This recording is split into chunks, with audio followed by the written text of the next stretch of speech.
네, 안녕하십니까. 비욘디 시청자 여러분 반갑습니다. 저는 청담 해리슨 병원 신경외과 척추내시경 센터에서 근무하고 있는 허동화입니다. 오늘 제가 말씀드릴 내용은요, 아무래도 척추내시경 수술에 대한 관심도가 많이 높아져서 척추내시경 수술의 오해와 진실이라는 제목으로 오늘 좀 말씀을 드릴게요. 척추내시경 수술에 대해서 환자분들께서 많이 궁금해 하시고 또 걱정도 많이 하시거든요. 그리고 많이 궁금해 하시는 점에 대해서 제가 오늘 좀 정리를 해왔습니다. 그래서 척추내시경 수술은 이제 크게 두 가지가 있는데요. 양방향, 단방향. 이게 아주 좋은 표현은 아닌데, 이제 유니포탈과 바이포탈 이제 두 가지 수술로 나누어지고 있고요. 둘 다 굉장히 기술적으로 발전을 해서 많은 척추 질환이 이 내시경 수술로 치료가 가능해졌습니다. 근데 이 척추 내시경 수술에 대한 지속적인 오해가 있거든요. 이게 뭐냐면 제한적인 수술이다, 리미티드 서저리다, 또 하나는 불충분한 수술이다. 이 두 가지가 항상 꼬리표처럼 따라오고 있어요. 이거는 의사들 사이에서도, 그 다음에 꽤 많은 경험이 있으신 척추외과 의사들 사이에서도 이런 얘기가 아직도 나오고 있습니다. 그래서 정말 척추 내시경 수술이 정말 불충분한 수술인가, 여기에 대해서도 오늘 꼭 좀 말씀드리고 싶습니다. 이 관절 수술 있잖아요. 뭐 십자인대 파열 이런 거 있으면 요새 째구 수술하나요? 다 관절경으로 수술하죠. 그 다음에 배에 뭐 맹장이나 아니면 뭐 위암 수술 뭐 이런 것들 다 뭘로 하십니까? 또 부위암 뭐 여러 가지 다 복강경으로 수술하고 있습니다. 그거는 굉장히 상식적인 일이에요. 그 다음에 방광에 여러 가지 문제들이 있을 때 째고 수술하는 경우도 있지만 많은 경우에 어떻게 합니까? 방광경으로 수술을 하고 있어요. 이거는 요새 뇌에서도 뇌종양도 요새 내시경으로 수술하려고 하고 있거든요. 많은 부분이 그렇게 이루어지고 있고, 그러면 척추는 왜 내시경 수술을 하면 안 되는 거죠? 왜 아직까지도 척추 내시경 수술에 대한 이런 편견과 오해가 있는지 굉장히 안타까운 면이 있습니다. 이 척추 내시경 수술이 처음 우리들한테 이제 소개가 되고 그래도 많이 좀 시작된 게 1990년대예요. 그럼 지금 거의 3, 40년이 지났거든요. 1990년대에 TV를 보면 이게 한 150만 원짜리인데 굉장히 비싼 거였고요. 29인치였습니다. 집에 29인치 칼라 TV가 있으면 굉장히 부잣집이었고요. 근데 지금 이거랑 지금 최근에 뭐 보통 뭐 65인치, 75인치, 85인치 이런 거 보통 하잖아요. 29인치는 아마 컴퓨터에 달아 쓰는 모니터로 쓰실 거거든요. 30년 전의 TV랑 지금 TV랑 완전히 차원이 달라요. 화질도 그렇고요. 스마트 TV를 쓰고 있죠. 여기 안에 어플을 이용해서 넷플릭스도 보고 있고요. 유튜브도 볼 수 있습니다. 1990년대에 PCS라는 핸드폰이 나왔어요. 그 전에 스타텍, 모토로라를 썼거든요. 요즘 모토로라 쓰시는 분 있나요? 그때 핸드폰하고 지금 최근에 나온 모 회사의 S24 모델을 보면은 30년 지난 지금의 이런 테크놀로지는 굉장히 발달했습니다. 근데 척추 내시경도 마찬가지예요. 척추 내시경이 처음 소개된 1990년대의 어떤 여러 수술 술기와 기구, 시스템하고 지금은 차원이 달라요. 근데 아직도 많은 사람들이 1990년대에 처음 소개된 이런 내시경 얘기를 아직도 하고 있단 말이에요. 그거는 의사들 사이에서도 이런 얘기가 나옵니다. 굉장히 답답해요. 그래서 제가 꼭 말씀드리고 싶은 게, 그럼 1990년대 또는 2000년대 초반에는 척추 내시경으로 어떤 질환을 주로 치료했느냐? 허리만 가능했습니다. 주로 허리. 그 다음에 주로 디스크 관련 질환. 심한 디스크는 안 된다 그랬어요. 그 다음에 아주 가끔 경추 디스크, 목 디스크를 아주 가끔 좀 지지고 나오고 이 정도만 했습니다. 그때는 별로 발달 안 했기 때문에 조기 재발도 있고 수술했는데 불충분했던 경우도 분명히 있습니다. 그건 뭐 저 역시 경험했던 부분이에요. 그럼 요즘은 어떠냐? 그렇지 않습니다. 요즘은 디스크 질환만 치료하는 게 아니고요. 지금은 이제 협착증, 척추관 협착증, 그다음에 추가공 협착증은 물론 뭐 디스크 탈출증은 석회화된 디스크도 모두 치료가 가능하고요.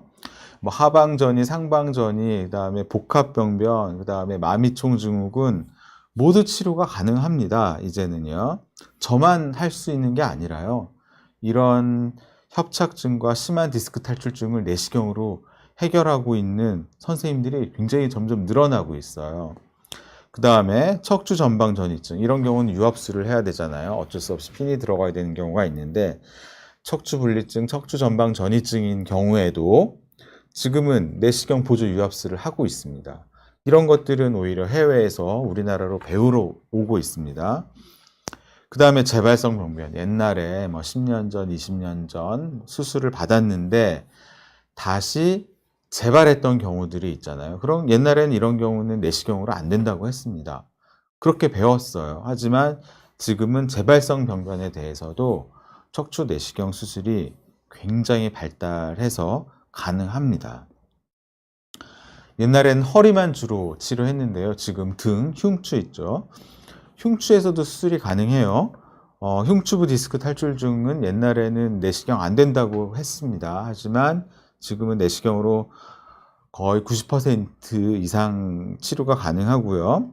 그 다음에 흉추부에도 협착이 옵니다. 흉추부 협착은 허리랑 다르죠. 마비 증상으로 오니까. 흉추부 척수병증으로 오거든요. 이런 경우에도 내시경으로 치료가 가능합니다. 그 다음에 아마 관심 있는 분들은 아실 텐데 흉추부 협착증의 원인 중에 하나가 흉추부 신경을 감싸주고 있는 게 황색인대거든요. 그 황색인대가 두꺼워지면서 딱딱해지는 흉추부 황색인대 골화증에서도 요즘은 내시경으로 치료가 가능합니다. 저도 뭐 불과 3주 전에 흉추부 황색인대 골화증 꽤 심한 환자분을 제가 내시경으로 수술했거든요. 마비 증상이 오시는 분. 근데 이런 거를 저만 하는 게 아니고요. 점점 이런 거를 굉장히 잘 하시는 분들이 우리나라에서 늘어나고 있습니다. 그 다음에 목 디스크는 아주 드물게 있거든요. 얇은 내시경 넣어서 앞쪽으로 주로 넣어서 살살 지지고 나오는 게 다였는데 요즘은 경추부 디스크 탈출증 꽤 심한 것도 내시경으로 가능한데 다만 중심성 디스크는 아직도 좀 하기가 힘들고요. 추간공 쪽에 있다면 충분히 가능하고 경추부 추간공 협착증도 가능하고요. 경추부 중심성 협착증도 요즘 내시경으로 하고 있습니다. 저도 하고 있고요. 그 다음에 경추부 낭종성 병변. 낭종은 물주머니, 물혹이잖아요. 이 물혹이 커지면 신경을 눌러서 꼭 디스크처럼 통증 또는 신경마비 증상, 위약 증상을 유발하거든요. 이런 경우에도 얼마든지 지금은 단방향 또는 양방향 내시경으로 치료가 가능합니다. 예, 실제로 많이 하고 있고요. 관련 논문들도 많이 나오고 있습니다. 그러면 척추 내시경 수술의 장점이 가장 뭐냐? 피부 절개가 아주 요만해요. 네, 아주 작습니다. 사실 등에 큰 흉터를 남기고 싶으신 분들은 없을 거예요. 요즘은 꽤 노출이 있는 옷들도 있고요. 그 다음에 수영장에서 꽤 노출이 있는 수영복을 입기도 하잖아요. 그쵸? 근데 등에 이런 흉터가 있으면은 별로 좋지 않단 말이에요. 숨기고 싶어요, 흉터는. 누가 내가 척추 수술을 한 거를 알리고 싶겠습니까? 연세 있으신 분들도 마찬가지입니다. 저희 어머님, 뭐 할머님들도요, 허리에 뭐 수술했다고 자랑하고 싶어 하지 않아요. 숨기고 싶어 하시고, 흉터가 작기를 원하세요. 그럼 흉터가 작은 게 미용적인 측면으로만 좋으냐? 그렇지 않습니다. 정상 조직. 우리가 좁아져 있는 신경관을 넓힌다든지 낭종을 제거한다든지 디스크를 제거한다든지 이걸 하기 위해서는요 어쩔 수 없이 정상 조직을 지나가야 돼요. 정상 조직을 패스해서 들어가서 우리가 병변을 제거해야 되거든요. 근데 과거에는 병변을 제거하기 위해서 정상 조직을 많이 째고 벌리고 찢었습니다. 하지만은 구멍 뚫어서 들어가니까 정상 조직 손상을 최소화하고요. 그 다음에 그러니까 수술 후 통증이 매우 적어요. 이거는 저희 병원에서 근무하는 저희 병동 간호사분들도 잘 알고 계실 거예요. 수술 부위에 통증이 심하면 병동 간호사분도 덩달아 바쁩니다. 밤에 진통제 놔드려야죠. 혹시는 문제가 없는지 계속 살펴야 되거든요. 근데 지금은 환자분들이 오전에 수술하면 저녁 때 식사를 하시거든요, 앉아서. 그러니까 간호사분들 일도 훨씬 줄었어요. 그 다음에 정상 조직 손상을 최소화하니까 수혈을 하지 않습니다. 저 옛날에 레지던트 하던 1990년대 꽤 이제 한 2, 30년 전에는 이 유압술 하면은 피를 항상 준비를 했어요. 쓰지 않더라도 피를 항상 수혈할 수 있는 예비 수혈을 준비를 했어요. 유사시에 수혈을 해야 되니까. 그만큼 출혈이 많았다는 거죠. 지금은 수혈 가능성이 거의 없습니다. 제가 최근 한 7년간 내시경 수술 또 내시경 유압술을 하고 나서 수혈을 해본 적이 단 한 번도 없습니다. 수혈 자체가 문제는 아니지만 수혈을 받는 분들은 또 숨겨져 있는 혈액질환 같은 것들이 수혈을 통해서 감염될 수 있기 때문에 생길 수가 있어서 굉장히 아마 꺼리실 거예요. 그 다음에 이게 또 굉장히 중요한데 옛날에 척추 수술하면 다 전신 마취였습니다. 그렇죠? 삽관을 하고 완전히 의식을 없애고 그리고 수술을 했는데 물론 지금도 그렇게 해야 되는 경우가 있습니다. 목이나 등은. 하지만 허리인 경우는 우리 경막의 척추 마취라 그래가지고요. 척추 마취만으로도 수술이 가능해요. 그러니까 허리 또는 허리 위에 하반신만 마취를 해서 수술을 할 수가 있습니다. 그러니까 마취에 대한 환자분이 느끼는 두려움이 굉장히 적어요. 이게 굉장히 장점입니다. 이게 추간공 부분을 확장하고 디스크를 제거한 거거든요. 이게 추간공 부분에 있는 이제 신경근을 확장했는데 여기에 이렇게 디스크가 있었어요. 이 디스크를 제거했더니 이 신경이 어떻게 됐습니까? 통통하게 펴졌죠. 근데 이게 옛날에 저희가 현미경 보고 수술할 때보다 시야가 더 좋습니다. 정말 실핏줄 하나하나 다 보여요. 제가 옛날에 수술 배울 때는 루페라는 돋보기, 여기 앞에도 돋보기를 쓰고 수술을 했어요. 2.5배에서 3배 정도 되는 그걸 쓰고 수술을 했는데 그 다음에 이제 현미경 수술을 했죠. 그 다음에 지금 이제 내시경을 하는데 옛날에는 내시경이 해상도가 떨어진 것도 사실이었어요. 20, 30년 전에는. 근데 지금은 4K UHD 아시죠? 예, 그런 고해상도 척추 내시경 시스템이 흔히 저희만 쓰는 게 아니에요. 흔히 사용되고 있거든요. 그럼 이렇게 굉장히 확대되고 깨끗한 시야에서 안전하게 수술을 할 수 있어요. 그래서 옛날엔 뿌연돼서 수술을 했습니다. 그래서 신경을 다칠 수도 있고 혈관을 다칠 수도 있었어요. 하지만 지금은 굉장히 깨끗하고 확대된 시야에서 안정되게 수술을 하고 있어요. 이게 굉장한 장점입니다. 오히려 현미경 보기가 더 힘들어요, 요즘은. 그 다음에 우리나라는 굉장히 특히 일본하고 우리나라는 고령화가 굉장히 가속화되고 있잖아요. 그래서 지금 그리고 여명이 굉장히 길어졌어요. 저 레지던트 때는 80 넘으시면 수술을 아예 생각도 안 했고 75세 이상이면 에이 수술은 약 드시고 그냥 사시는 게 좋겠습니다. 왜냐면 여명이 짧았으니까. 무리하게 수술하다가 오히려 사고가 나면 안 되니까. 근데 지금은 80대 어르신분들도 너무너무 젊습니다. 저희 어머님도 80대예요. 근데 80 넘으셔서 목 수술을 받으셨어요. 제가 해드렸습니다. 너무 아프셔서. 그래서 이 어르신, 저희 80대, 심지어는 90대 환자분들도요, 등산도 다니시고요, 동네 문화센터도 다니시고 그래요. 그런 환자분들의 삶의 질을 떨어뜨리는 게 척추와 관절인데 수술이 가능합니다. 그 다음에 중증 내과 질환, 스텐트 한두 개 정도 다 갖고 계시고, 신장 질환도 있으시고, 그 다음에 투석하시는 분들도 있고, 뇌졸중, 여러 가지 있잖아요, 병. 근데 아프단 말이에요. 그러면 저희도 겁이 나서 아예 수술을 안 했습니다. 중증 내과 질환이 있으셨던 분들은. 저희도 무서워요, 이런 분들을 수술할 때. 특히나 째고 하면 더 무섭죠. 그래서 수술 아예 저희 못한다고 했었는데 지금은 이런 중증 내과 질환이 있는 분들도 수술 전 검사에서 괜찮으면 저희가 내시경으로 수술할 수가 있습니다. 그 다음에 최근에 이식 환자분들도 많이 늘어나고 있었어요. 이식하신 분들도 굉장히 건강하게 사시거든요. 간 이식, 신장 이식. 그럼 이식 환자분들 수술 어떻게 합니까? 사시면서 디스크도 생기고 협착증도 생기고 그렇지 않아요? 근데 이식 환자분들한테는 운동도 되게 중요한데 통증 때문에 운동도 못 하신단 말이에요. 근데 이런 분들도 척추 내시경으로 수술 가능합니다. 흔치는 않아요. 근데 제가 벌써 3분 정도 수술을 했습니다. 내시경이라서 저도 용기 내서 수술을 할 수 있었던 것 같아요. 이런 경우입니다. 80대, 90대 정말 뭐 아실지 모르겠지만 자유당 때부터 정치 생활 하셨던 정치인도 제가 수술을 했었고요. 그 다음에 90이지만 진짜 원로 배우셨던 분도 제가 수술했었습니다. 예. 근데 내시경이라서 저도 용기 내서 할 수 있었어요. 대학병원에서도 그냥 수술하지 말자고 예.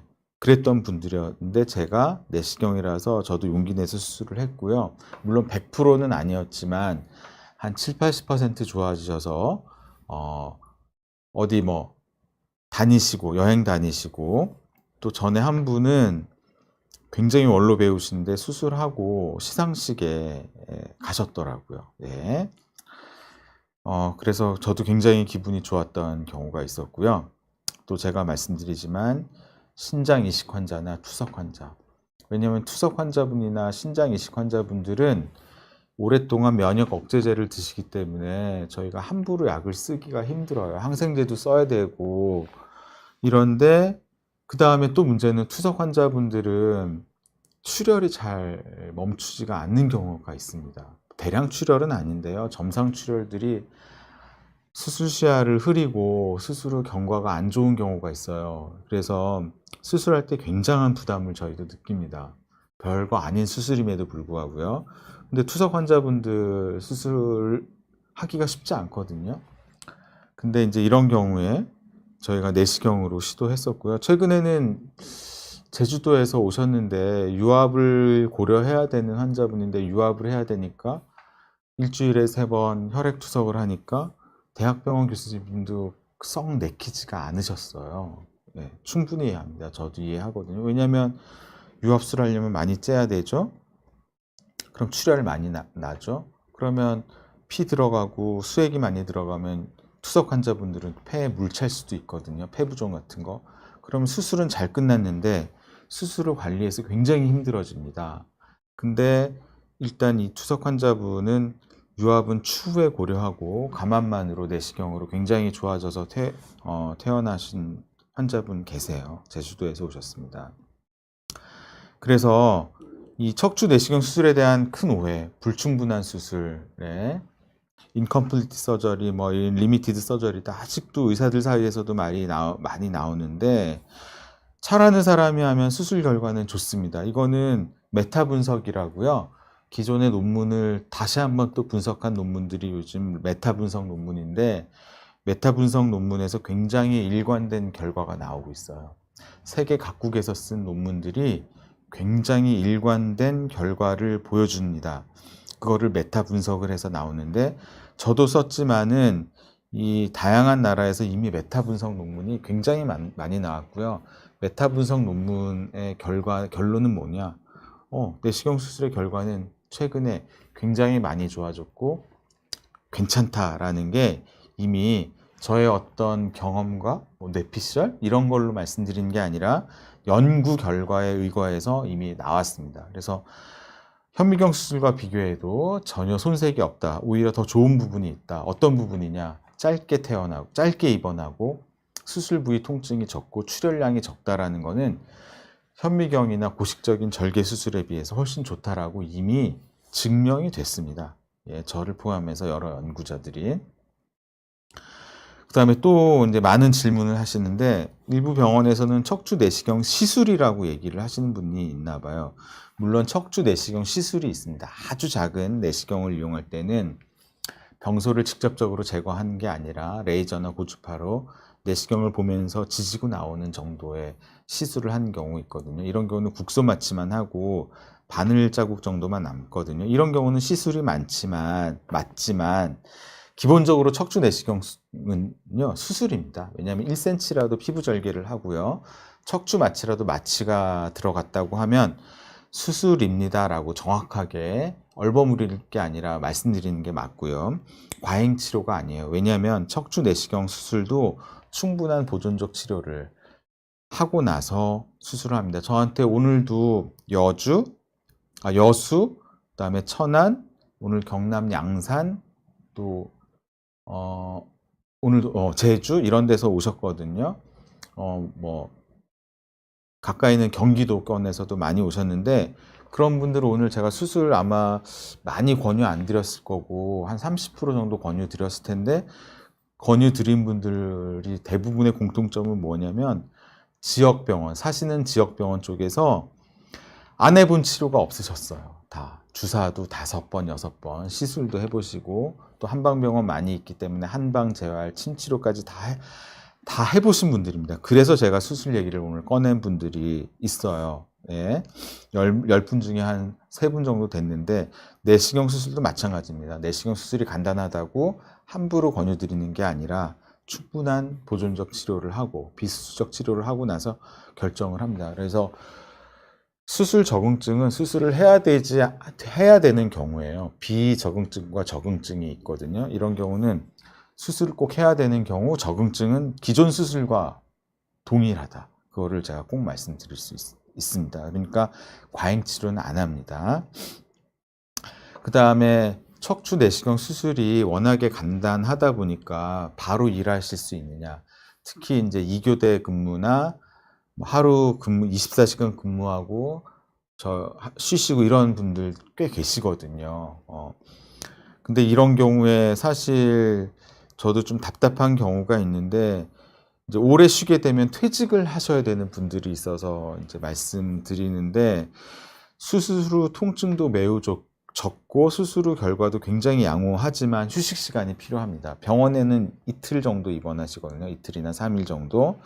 그래서 병원에 오래 계실 필요는 없지만 적어도 일주일 정도는 쉬실 수 있을 때 수술을 하셔야 돼요. 가장 좋은 건 2주 정도. 물론 제 친구 수술을 제가 했지만 그 친구 비뇨기과 친구는 뭐 바로 가서 수술하고 나서 하루 이틀인가 있다가 예약된 환자분들이 있어서 진료를 했죠. 물론 그건 굉장히 예외적인 겁니다. 왜냐면 그 친구는 자기 병원에서 진료하다가 아프면 좀 통증 조절도 할 수 있고 그런 상황이잖아요. 어쨌든 병원 안에 있는 거니까. 그렇지만 바로 일하는 거는 할 수는 있습니다. 재택근무 정도 하면서 사무 업무 정도는 할 수 있지만 육체적인 활동을 해야 되는 그런 분들, 현장에 나가셔야 되고 이런 경우는 바로 일하기는 어렵습니다. 네. 바로 일상생활은 가능합니다. 네. 그래서 이 척추 내시경 수술을 계획하신 분들, 환자분들께서는 병원에는 오래 있지 않다 하더라도 집에서 한 2주 정도는 좀 적어도 일주일은 쉬실 수 있었으면 좋겠습니다. 네, 그런 경우에 또 이 협착증이 오래돼서 보행의 밸런스가 깨진 경우는요, 필요에 따라서 재활치료가 필요해요. 그랬기 때문에 약간, 그래서 이제 저희 그 농사 짓고 농업 또는 어업 뭐 이런 쪽에서 근무하시는 저희 어머님, 아버님, 할머니, 할아버지 분들은 그렇기 때문에 이제 겨울에 다소 농사일 없으신 농한기인 겨울에 수술하는 경우가 많이 있습니다. 그 다음에 척추 내시경 수술은 쉬운가요? 사실 저는 굉장히 쉬운 부분도 있어요. 왜냐면 척추 내시경 수술한 지 벌써 10년이 넘었으니까요. 하지만 늘 긴장합니다. 그래서 환자분은 쉽지만 의사 수술하는 집도인은 어렵고요. 난이도가 높아요. 그래서 많은 경험이 필요합니다. 이분 여기 4, 5번 협착증 심한 걸 이렇게 내시경으로 풀었잖아요. 물론 저는 아무런 부담이 없지만 그래도 언제든 돌발 상황이 나타날 수 있기 때문에 거기에 대해서 대처를 해야 되거든요. 그래서 이 내시경 수술 많고 특히 뭐 경추 수술이 있거나 하면은 전날 회식 있거나 이런 데 안 갑니다. 네, 모임에 안 가요. 모임 가더라도 잠깐 얼굴 비추고 식사 정도만 하고 얼른 집에 가서 충분히 쉽니다. 네. 차라리 술 안 마십니다. 이럴 때는. 척추 내시경 수술은 허리 디스크나 허리 협착은 사실 제 입장으로서는 굉장히 쉽다고 이제 느끼지만 항상 긴장하면서 수술하고요. 이분은 흉추 황색인대 골화증이에요. 여기 하얗게 됐죠. 황색인대 골화증, 골화, 뼈처럼 변한 거잖아요. 그러니까 뼈랑 색깔이 똑같죠. 이런 경우는 유착이 굉장히 심하고요. 까딱 실수하면 환자 마비 만듭니다. 그래서 이런 경우는 굉장히 긴장하고요. 내시경으로 잘 제거해서 이렇게 신경통로가 확 넓어졌죠. 시간 지나면 더 펴질 겁니다. 이런 경우는 당일날 수술 많이 안 잡습니다. 이 수술에 집중을 해야 되기 때문에 또 수술 끝나고 환자분 관리도 되게 중요하게 수술 관리가 중요하기 때문에 이런 경우는 굉장히 저도 긴장하면서 수술합니다. 쉽지 않아요. 어렵습니다. 그래서 많은 경험이 필요합니다. 그 다음에 재발성 디스크 탈출증은 내시경 수술이 안 되나요? 아직도 이렇게 질문하거든요. 왜냐하면 대학병원이나 이런 데서는 재발성 병변은 내시경으로 수술 안 하는 경우도 많이 있거든요. 사실 옛날에 저도 이렇게 얘기를 했었는데 지금은 재발성 병변, 재발성 디스크 탈출증, 재발성 협착증에 대해서도 척추 내시경 수술을 시도할 수 있습니다. 물론 안 되는 경우도 드물게 있어요. 하지만 대부분의 경우가 가능하고요. 이 환자분 한 20년 전에 군대 때 수술 받고 다시 재발했는데 20년 되신 분은 굉장히 유착 심하거든요. 이런 경우도 내시경으로 굉장히 성공적으로 수술했던 경우입니다. 제가 했던 경우고요. 그 다음에 이분은 이제 마미총 증후군까지 온 경우거든요. 마미총 증후군은 뭐냐면 위약 증상도 있고 회음부 쪽에 감각도 떨어지고 여러 가지 문제가 생길 수 있어요. 그 다음에 배뇨, 배변 기능, 성기능 쪽에 문제가 생길 수 있거든요. 이런 경우도 내시경으로 가능하고요. 굉장히 심한 협착증인 경우, 유착이 굉장히 심하거든요. 이런 경우도 내시경으로 아주 성공적으로 가능합니다. 요즘은 이게 뭐냐면 색깔은 어떻습니까? 노란색이죠? 이게 황색인대예요. 황색인대가 신경을 감싸주고 있는데 인대로서의 기능은 많지 않지만 이게 두꺼워지면서 오히려 신경을 누르고 있는데 요즘은 한 덩어리로 이렇게 쏙 띄어냅니다. 네. 막 여러 조각으로 띄다 보면은 신경도 계속 건드리고 이렇게 수술할 수 있어서요. 저뿐만 아니라 아마 내시경에 경험이 많은 선생님들 요즘 이렇게 많이 띄세요. 예. 그래서 이렇게 수술한다. 그 다음에 이분은 경추부 낭중이거든요. 종양성 병변인데 이거 제가 수술했던 경우고요. 신경이 이렇게 양쪽 볼 누르듯이 꽉 눌려 있었는데 이제 이런 식으로 완전히 풀었고 그 다음에 추간공 협착이 너무너무 심했던 경우도 내시경으로 해결했던 경우입니다. 이런 수술이 있으면 전날 일찍 집에 들어가서 쉽니다. 예. 컨디션 조절하고 수술 들어가야 되거든요. 그래서 내시경은 굉장히 발달했고 개인 그 수술 집도의의 능력에 따라서 굉장히 할 수 있는 영역의 범위가 틀려져요. 예. 근데 이런 경우가 분명히 있을 수 있어요. 수술을 받았는데 통증이 있다. 이거는 제가 수술해 드린 분도 솔직히 말씀드려야 돼요. 이런 일이 드물지만 있을 수 있습니다. 근데 이제 어떤 경우가 있냐면 수술 직후에 좀 통증이 남아서 경과를 보면 서서히 좋아지는 경우가 있어요. 오래된 협착이나 오래된 추간공 협착인 경우는 수술을 MRI에서 만족스럽게 신경이 펴졌으면 수술 후에 통증이 있다 하더라도 기다려보면 좋아지는 경우가 대부분이고요. 그 다음에 이런 경우가 있어요. 우리가 팔순, 그러니까 80세 어르신, 저희 어머님, 아버님 세대 환자분을 유압을 못하는 경우가 있고요. 또 4군데를 수술해야 되는데 골라서 2군데만 해야 되는 경우가 있습니다. 왜냐하면 여러 가지 위험성 때문에. 그래서 이런 경우를 우리가 차선책으로 선택한 경우가 있거든요. 이런 경우에는 일단 급한 불만 좀 끄자. 그러니까 100% 다 좋아질 수는 없고 치료 성공률 50, 60%, 그러니까 통증 한 5, 60% 좋아질 거를 목표로 해서 수술하는 경우가 분명히 있거든요. 이런 경우는 남은 4, 50%의 통증은 약물이나 이제 재활로 좀 컨트롤 해가면서 이제 경과 보자. 이런 경우는 어쩔 수가 없는 경우가 분명히 있습니다. 그런데 환자분께서는 욕심이 나죠. 저희도 욕심이 나는데 좀 더 좋아졌으면 좋겠다. 그래도 요 앞에 어디 경로당도 다니시고 경로당이 아니라 요즘 문화센터죠. 문화센터도 다니시고 그 정도까지 된 걸로도 많이 만족해 하시는 경우가 있고요. 그 다음에 추가적인 수술이 필요한 경우가 있어요. 저희가 차선책으로 결정해서 이 부분만 딱 뚫으면 많이 좋아질 거라고 생각했지만 생각보다 20-30%밖에 좋아지질 않아서 결국은 다시 한번 다른 부위를 추가로 수술해야 되는 경우, 이런 경우 저도 굉장히 환자분께 죄송하지만 연세가 많으신 경우는 한 번에 다 할 수가 없으니까 이런 경우, 그 다음에 조기 재발하는 경우가 있어요. 뼈랑 근육이 너무 약해서 버티질 못하고 바로 재발해서 수술하는 경우가 있습니다. 이런 경우는 저희도 굉장히 죄송스러운 마음이 분명히 있습니다.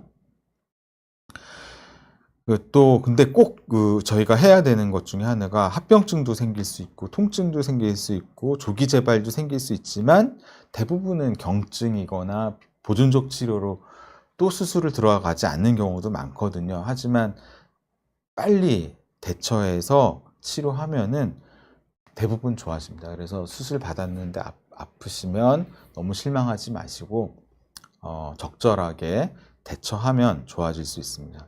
이거는 이제 이 척추 내시경 수술을 받는데 이제 통증이 좀 지속되는 경우, 아까 제가 말씀드렸죠. 우리가 예상했던 것보다 통증의 호전이 좀 없는 경우는 결국 감압술만으로 안 되는 경우가 있어요. 환자분하고 충분히 상의해서 일단 감압만 해봤는데 안 돼서 유압술로 넘어가는 경우가 있어요. 제 환자분들도 있습니다. 이런 경우는 내시경 유압술을 해서 피부 절개를 굉장히 줄이고 수혈도 하지 않고, 이렇게 또 척추 내시경 유압술도 전신 마취하지 않고 허리만 마취해서 수술할 수가 있습니다. 그리고 추가적인 재활치료로 많이 좋아지는 경우가 있거든요. 한 경우만 보여드릴게요. 이분 왼쪽 다리가 너무 아프셔서 MRI는 이쪽이 왼쪽이거든요. 디스크 탈출증이 있어서 일단 내시경 디스크 제거술만 했어요. 잘 제거됐거든요. 그래서 너무 좋다고 해서 퇴원을 하셨는데 한 달 만에 다시 아파지신 거예요. 그러면 어떻게 생각하느냐? 저 디스크가 또 조기 재발했나? 근데 MRI를 다시 찍었는데 이게 수술 전, 수술 후 한 달째 찍었는데 재발이 없는 거예요. 근데 보니까 추간공 협착이 있거든요. 이거는 제가 수술 전에 환자분께 충분히 다행히 설명을 드렸었어요. 이번에는 디스크만 제거했지만 저 추간공 협착이 악화가 되면 어쩔 수 없이 유압술을 해야 된다. 이렇게 제가 이분께는 다행히 설명을 드렸었어요. 그래서 물론 그래도 환자분이 좀 그럼 처음부터 유압술을 했어야 되지 않느냐 이제 이렇게 말씀하셨지만 이제 결국은 내시경 유압술을 하고 이제 다시 좋아져서 퇴원했던 이런 일이 있을 수가 있습니다. 그래서 단순 감압술이나 단순 디스크 제거술, 내시경을 이용해서 한 경우 다시 새롭게 병변이 생기거나 기존 병변이 악화가 되는 경우는 어쩔 수 없이 내시경 보조 유압술로 좀 조기에 넘어가야 되는 경우가 있다. 요 점은 꼭 알고 계셔야 될 것 같습니다. 근데 이런 일이 흔한 거 아니에요. 네. 1년에 한두 분 정도 있을까 말까 합니다. 그래서 요약해서 말씀드리면은 척추 내시경 수술은 효과적인 수술이에요. 저만 주장하는 게 아니라 이미 연구, 메타 분석에서 증명이 됐고요. 단분절뿐만 아니라 다분절도 수술이 가능하고 재수술도 가능하고 그 다음에 유압술도 가능합니다. 그 다음에 허리만 가능한 게 아니라 경추와 흉추도 가능하다. 목이랑 등도 가능하다. 이거를 꼭 오늘 말씀드리고 싶어요. 그 다음에 한번 말씀드릴 텐데 이 질문도 많이 하시거든요. 이거는 너무 설명하려면 길어서 제가 오늘 따로 더 말씀을 드리진 않았는데 이게 양방향이고 이게 이제 단방향, 유니포탈, 바이포탈인데 이 두 개의 차이점에 대해서 다 장단점이 있어요. 거기에 대해서 다음에 기회가 되면 꼭 말씀드리겠습니다. 네. 오늘 이제 질문 답변 이제 한번 말씀드릴게요. 척추 내시경은 회복이 빠르다고 하는데 회복 기간이 얼마나 걸리나요? 일상생활은 2, 3일 있으면 바로 할 수가 있고요. 직장 복귀를 우리가 회복 시점이라고 얘기를 하면 사무직은 제가 2주를 말씀드리고요. 그 다음에 육체적인 활동이 많은 우리 택배를 하신다든지 또 이렇게 현장 근무하시는 분은 3주에서 4주 정도 쉬시고 병원에 한 달이 계시라는 게 아니에요. 그 이후에 복귀하셨으면 좋겠습니다. 재택근무는요 바로 진행 가능합니다. 그 다음에 영양제일님께서 오른쪽 다리가 쩔뚝거려서 이틀에 한 번씩 도수 치료를 하고 있는데 근육이 많이 빠졌다는 이야기를 들으셨고, 이 경우도 내시경 치료로 도움을 받을 수 있느냐. 이거는 MRI를 봐야 됩니다. 근육이 많이 빠졌다는 거는 만성병변일 가능성이 많고요. 근육까지 빠졌다면은 오래 눌린 거거든요. 그래서 양쪽 다리 근육에 차이가 만약에 생겼다면, 그러니까 우리가 다리 둘레 이 직경도 측정하거든요. 줄자 같은 걸로. 근데 많이 차이가 나면은 내시경 수술을 고려해야 될 수 있어요. 왜냐면 신경 자체가 너무 오래 눌려서 그 신경 자체에 손상이 되면은 그 신경이 분포하는 근육 쪽에 근육이 쪼그라들어요. 네, 아트로피, 위축이 생깁니다. 그래서 이 경우는 MRI를 봐야지 제가 정확히 말씀드릴 수 있지만, 고려해야 되는 상황이 아닐까 예상해 봅니다. 그 다음에 선생님들은 라식이나 라섹 없이 안경을 이거는요, 사실 저도 좀 난시긴 한데요, 라식이나 라섹을 하게 되면 눈부심이 발생을 한다고 하더라고요. 그래서 우리가 현미경이나 내시경 수술할 때는 굉장히 밝은 시야에서 수술하거든요. 그러면 눈부심이 발생하잖아요. 그래서 라식이나 라섹을 잘 안 해요. 네. 그래서 저희가 안경을 쓰고 수술을 합니다. 네. 불편해도.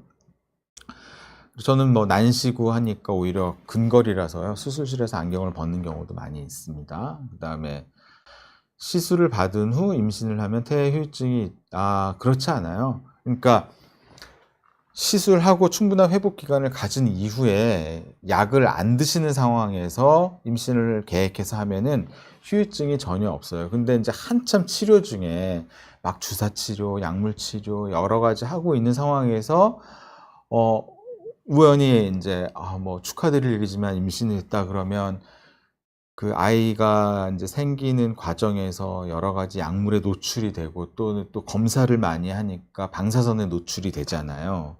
그런 경우에는 후유증이 있을 수 있다고 생각하지만, 시술을 받고 약물을 끊고 뭐 재활 정도 하는 과정에서 계획된 임신을 한다면 전혀 없다라고 말씀을 드릴 수 있습니다. 그 다음에 할머님께서 척추 내시경 수술을 했는데 팔이 안 올라간다. 후유증인가요? 제가 봐서는 이게 C5 팔씨라 그래가지고요, 팔이 올라가는 신경이 보통 5번 신경, 4번 신경이 경추 분포한 그 관계되는 거거든요. 그럼 아마도 할머님께서 척추 내시경 수술을 목을 받았다고 하면 3, 4번 또는 4, 5번 부위를 수술을 했었을 거예요. 근데 할머님 경우는 신경 회복이 굉장히 더디거든요. 그래서 수술 직후에 일시적으로 팔 힘이 떨어질 수가 있어요. 네. 근데 좀 지켜보면 회복되는 경우가 많아요. 만약에 팔도 올라가지 않는데 통증이 남으면 재수술을 고려해야 돼요.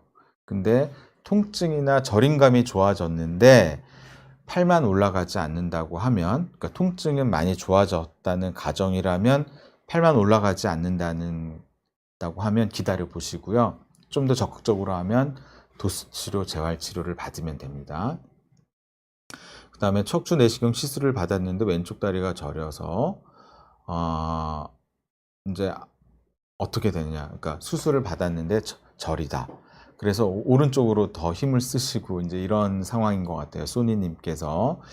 저린 건 좀 기다려 보셔야 될 거예요. 특히 협착증인 경우는 이 수술의 컨셉이 뭐냐면 오래 눌렸던 신경을 풀어줘서 회복될 수 있는 환경을 만들어주는 거예요. 그래서 전에도 이런 말씀을 드린 적이 있는데, 수술 전에 100이 아팠다면 50 정도는 좋아지고요.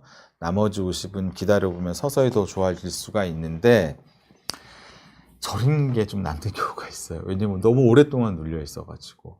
근데요, 오래되지 않았으면 좀 기다려보시면 회복될 수 있습니다. 예. 이런 경우에 약물 치료를 좀 병행하면서 좀 기다려보셨으면 좋겠어요. 그 다음에 축구 메시님께서 운동 되게 좋아하시는 것 같아요. 디스크가 터져서 디스크 탈출증으로 되고 20대 후반인데 측만증이 있는 경우고, 젊은 나이에 내시경 받아봐도 돼요. 그러니까 네, 맞아요. 젊은 나이니까 더 내시경을 고려해야 돼요. 젊은 나이니까 더 정상 조직을 보존해야 되고요. 더 조금 절개해야 되거든요. 이 측만증이 선천적으로 없는 분들도 수액이 흘러나와서 신경을 누르면 회피 반응이라는 게 생겨서 기능성 척추 측만증이 생겨서 허리가 틀어집니다. 이런 경우는 옷에 태가 나지 않고 여성분 같은 경우는 스커트 같은 거를 입으면 굉장히 태가 안 날 수 있어요. 특히 요즘 딱 붙는 옷, 저는 뭐 그런 옷을 좋아하지 않지만 타이트한 옷을 많이 입는 경우도 많잖아요. 그러면 이 기능적 척추 측만증이 보여요. 그러면 옷에 태가 나지가 않고요. 디스크에 의한 2차성 측만증이 있는 경우거든요.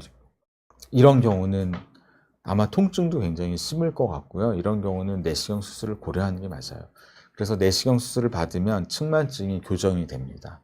그리고 일부 남아있는 이 측만증은 도수 치료로 굉장히 좋아져요. 또는 재활치료. 그 다음에 뇌 MRI를 있는데 그렇지 않습니다. 요즘요, 스위프트 MRI, AI MRI 뭐 이런 거는요, MRI 찍을 때 어느 정도 움직이면 보정이 돼요. 그거 있죠. 요새 핸드폰 카메라나 이제 동영상 찍을 때 흔들림 보정 기능이 있는 거 아시죠? 그런 것처럼 약간의 보정이 되는데, 근데 너무 긴장해서 움직이면 흔들려요. 그럼 다시 찍어야 돼요. 허리 MRI 같은 경우는 통증 때문에 자기도 모르게 움찔움찔하게 되면 영상이 흔들립니다. 이런 경우는요, 만약에 자기도 모르게 MRI를 촬영할 때 움직인다고 하면 차라리 진정 검사를 하세요. 재워달라고 하세요. 왜 우리 시술이나 또는 왜 위장관 내시경 할 때 진정으로 할 때 있잖아요. 그래서 이런 경우는 한번 시도해 보시고 너무 움직여서 영상이 흔들리면 진정 검사로 해보시면 됩니다. 그 다음에 르바론님께서 네, 좋은 강의 네, 감사드립니다. 네. 치마가 돌아간다. 이 얘기를. 네, 그거는요, 꼭 디스크나 협착증이 아니더라도요, 최근에 이제 다리를 꼬고 앉거나, 그 다음에 우리가 오래 앉아서 작업을 하는 일들이 많잖아요. 이러면 골반이 틀어진 경우가 있어요. 이런 경우는 엑스레이 정도만 찍어도 골반 틀어짐을 우리가 진단할 수가 있고요. 이런 경우는 많이 틀어졌으면은 개인적으로 유산소 운동하고 스트레칭 해도 되고요. 병원에서 도움을 좀 받는다면 병원에서 물리치료랑 도수 재활 치료를 하면은 훨씬 교정이 됩니다. 네. 최근에 이제 모 연예인 분이 한 분 오셨는데 틀어져 있더라고요. 네. 그다음에 명숙님께서 필라테스 선생님께서 발 한쪽 아치가 무너져 있다. 발 아치를 제가 정확히는 잘 모르겠는데 이거 약간 평발 같은 그런 거 아닌가요? 네. 허리의 곡선이 무너져 있으면 필라테스는 굉장히 좋고요. 발 아치는 제가 사실 정확한 의미를 모르겠는데 이 경우는 정형외과 가셔서 한번 족부 엑스레이를 한번 찍어서 확인을 했으면 좋겠습니다. 네. 정확히 대답 못 드려서 그거는 좀 죄송하고요. 그 다음에 장득춘님께서 척추 내시경 수술 이후에 언제부터 운동해도 될까요? 이거는요, 사실 환자분께 사실 저는 맞춤으로 설명을 드리는데요. 일단 저는 수술하고 한 달은 그냥 산책 정도만 하시라고 말씀드리고요.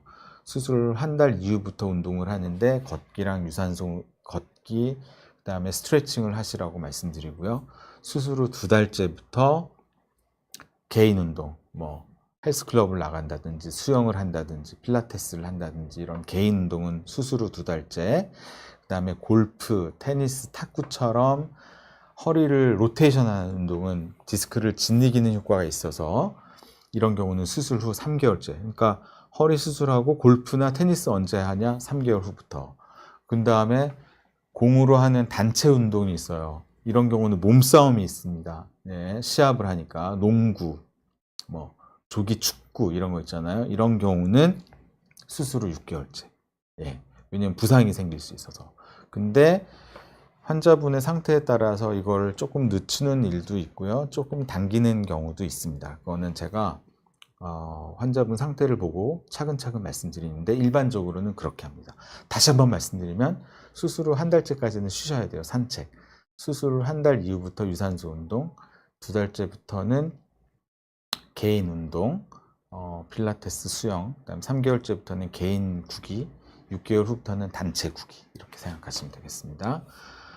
그 다음에 주사 치료는요, 사실 일시적인 효과와 함께 그러니까 치료적인 효과가 있어요. 왜냐하면 항염증 약물을 같이 주입하거든요. 염증을 가라앉히면 특히 디스크 탈출증 같은 경우는 직접적으로 디스크를 녹여 없앨 수는 없지만 이 디스크의 자연 치유를 도와주는 효과가 있거든요. 근데 그런 경우는 사실 오래 가요. 왜 주사 맞고 막 두세 달 괜찮았다 이런 얘기 들어보셨잖아요. 근데 이 경우는 아마 며칠 못 가시는 것 같아요. 이 경우는 한번 다른 저희 병원 오셔도 좋고 가까운 병원에서 한번 수술 여부에 대해서 한번 상담을 조심스럽게 하는 게 좋지 않을까. 아니면 주사하고 그 효과가 떨어질 시기쯤에 바로 재활을 병행해서 하시는 것도 방법이 될 것 같아요.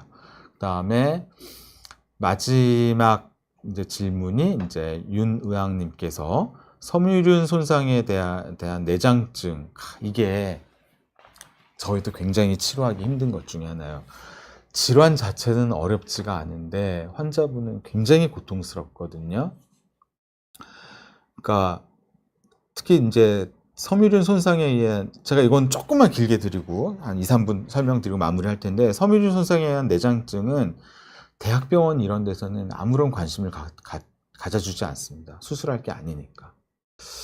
그래서 옛날에는 고주파 시술을요, 경피적 바늘 같은 거 찔러서 시술을 했는데, 저도 했었어요. IDT나 뭐 이런 걸 했었는데, 또는 그 뉴클레오 플라스티라고 이제 이런 것들을 했는데 재발을 잘하고, 사실 그 기구가 꽤 비싸서 몇백만 원 하잖아요. 그래서 지금은 저 같은 경우는 이 섬유륜 손상 때문에 너무 많이 허리가 아프고 또 가끔씩 다리가 저리고 땡기다 하면, 그러니까 다른 걸 이미 다 해봤는데도 안 된다고 하면 저는 이런 경우는 내시경으로 직접 확인하고 지지는 게 더 맞다고 생각합니다.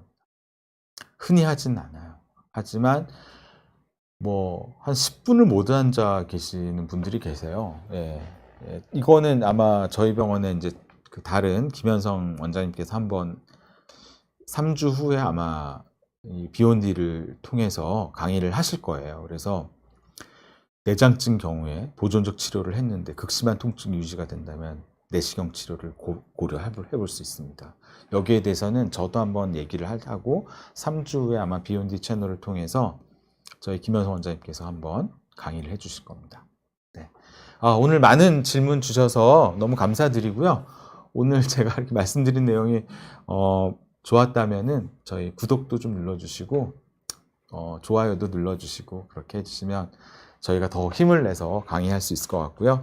그 다음 시간에 한 달 후가 되겠죠. 그때는 단방향과 양방향 내시경 뭐가 좋고 장단점에 대해서 한번 근거하에 의거해서 정확하게 한번 설명드리도록 하겠습니다. 오늘도 많이 강의 들어주시고 질문 많이 해주셔서 감사드립니다. 네, 다음에 시간에 또 강의 드리도록 하겠습니다. 감사합니다.